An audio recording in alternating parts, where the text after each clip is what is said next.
Have you ever stood outside to take in the winter's first snow?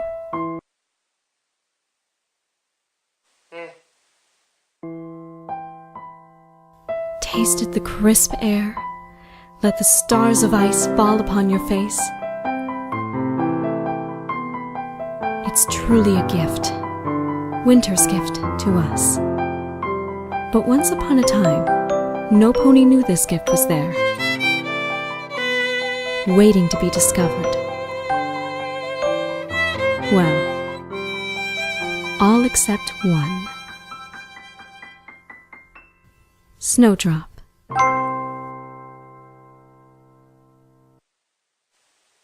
Snowdrop is a poorly written character.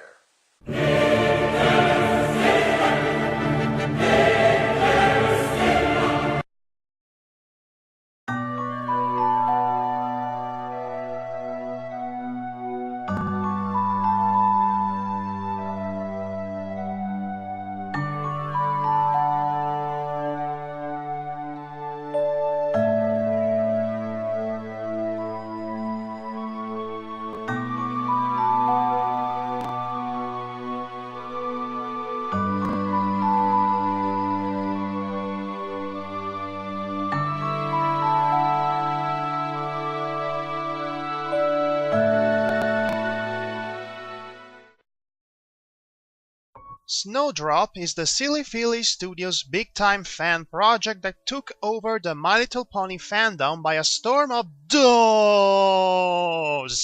Set several eons before the show, this ambitious animation depicts the story of a little Pegasus, the titular character, and her quest to find a position in the world, which is seemingly undermined by her obvious inability. The problem with the main character, and therefore the problem with the short film itself, lies in the very over-emotional nature of the diegesis, namely the fact that said emotional nature is mostly self-indulgent and acts as a cover for its lack of substance. The words emotionally manipulative get thrown around in the description of certain shows and films way too easily and too often without regard for the actual meaning of said words. Yes, it could be argued that all fiction, by its own constitution, is prone to manipulate the feelings of an audience and the way said audience relates with certain characters. But getting invested in a character is always and ultimately a subjective experience, and said subjective experience is determined by how a work of fiction is able to introduce and develop its setting and protagonists in the first place.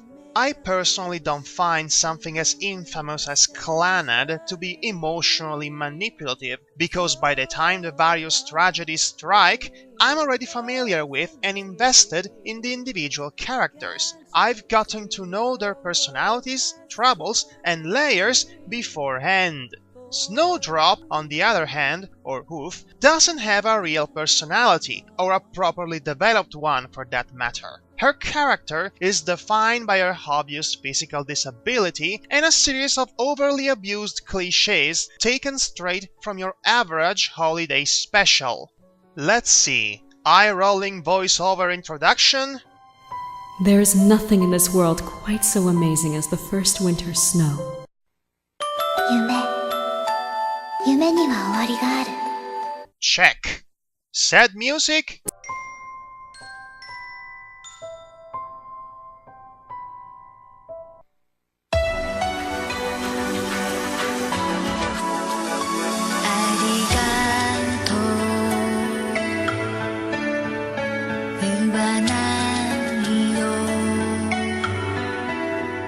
Check. Cute little main character with an exploitable handicap and no friends because she's different? Check and double check. And let us not dwell on her voice, which sounds as if Fluttershy was forced to sit through Cannibal Holocaust. A useless fool like me could never make anything for spring. The only thing missing at this point is a dead mother. Snowdrop! What are you doing? It's freezing! Come inside! Huh. Mother is alive. Well played, Snowdrop. Well played. Still, Snowdrop is the textbook example of something that's emotionally manipulative. It exists for the sake of being adorable and cute, but ultimately neglects to have anything meatier behind its own presentation. The tragedy, the real tragedy of Snowdrop, is not the unhappiness derived from her insecurities and lack of a social ground, it's the fact that her most defining traits don't go beyond their appearance and stereotype. In the eyes of the audience, she's not a lovable and sad character because of her actual personality, she's a lovable and sad character because she's blind and lonely and sounds like Fluttershy after sitting through Hannibal Holocaust. It doesn't help that her conflict gets resolved almost immediately before any real development, skipping the quasi-entirety of Act 2 and directly jumping to Act 3 in time for the lesson of the day. Snowdrop feels like the quintessential holiday special formula.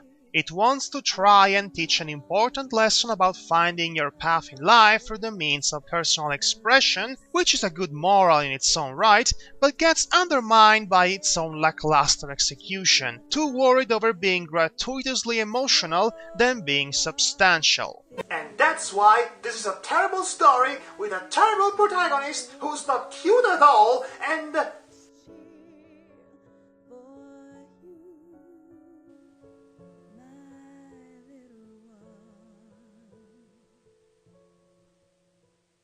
Alright.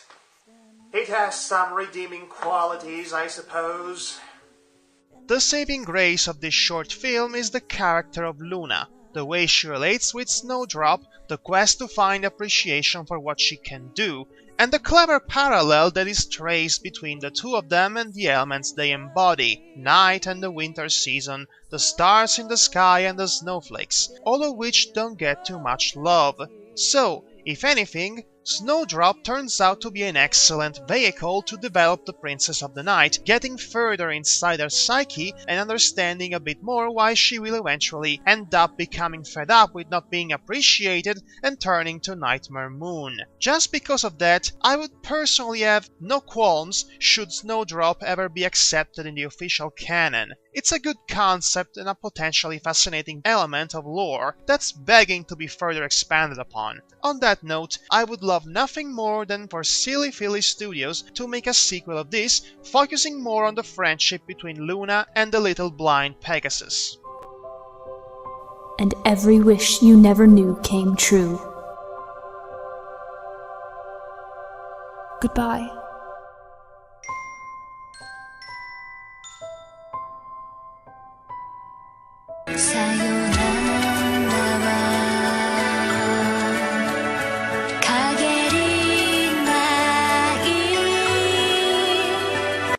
Much like Double Rainbow, this too is a great achievement, an important achievement for this fandom that shows their dedication and appreciation for the original show, and it also opens up new doors of possibilities towards the future of the animation industry. With that all said, me and Snowdrop are never going to be friends. Never. No, don't look at me like that. It's not going to work a second time.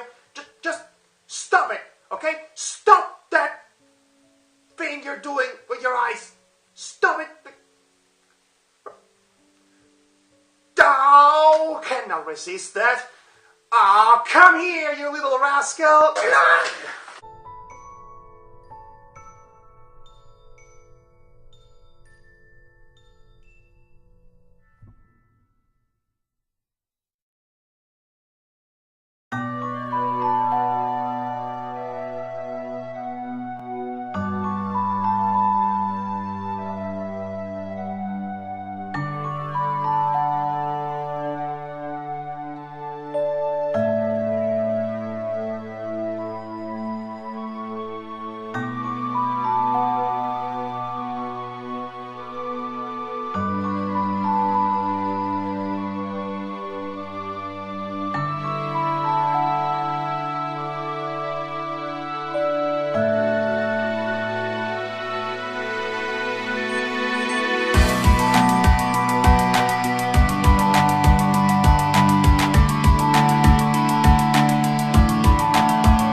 cannot see, but your heart is pure. I know you feel trapped in a dark world. Some brush you off and call you weak, but your name is Snowdrop, and one day they'll see. If you hold fast and stand strong, you'll discover who you are. If you listen to the world at night, you can hear the twinkling stars. If you use love to guide your heart, you are bound to go far. You have the power to change the world.